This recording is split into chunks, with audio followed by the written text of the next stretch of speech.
A former police officer admits to tampering with evidence to hinder an investigation into him. That investigation focused on his time as a school resource officer at Milford High School and a potential relationship he may have had with a student. Local 12's Christian Hauser was the only TV reporter in the courtroom and shows us what's next for Andrew Warren Bobb. 51-year-old Andrew Warren Bobb, a former Miami Township police officer, came into Clermont County Common Pleas court today to change his plea and admit that he did in fact destroy evidence that may have been used against him.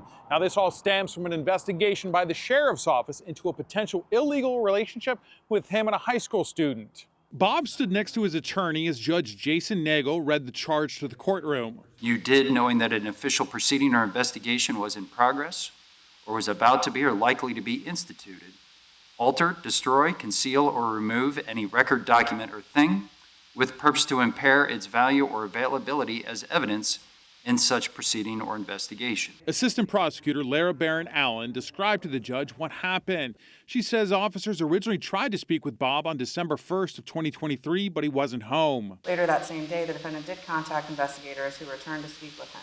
During their conversation, investigators seized the defendant's phone. Due to various issues, the defendant's phone was not downloaded at that time.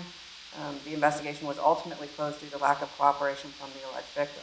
So that was that, at least at the time. However, the prosecutor says that new evidence was brought to the sheriff's office this August, including a picture of Bobb and the student in what would be an inappropriate situation, so deputies reopened the case. They determined that the photo was actually taken after that student had turned 18, though, and Bobb no longer worked at the school at the time. While the potential new evidence ultimately turned out not to be criminal, investigators were now able to download the defendant's phone.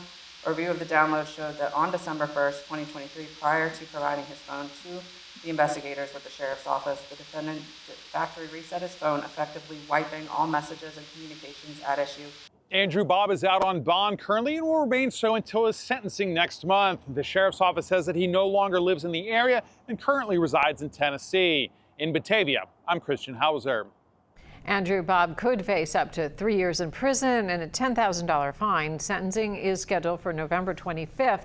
We'll be in court and we will let you know what happens.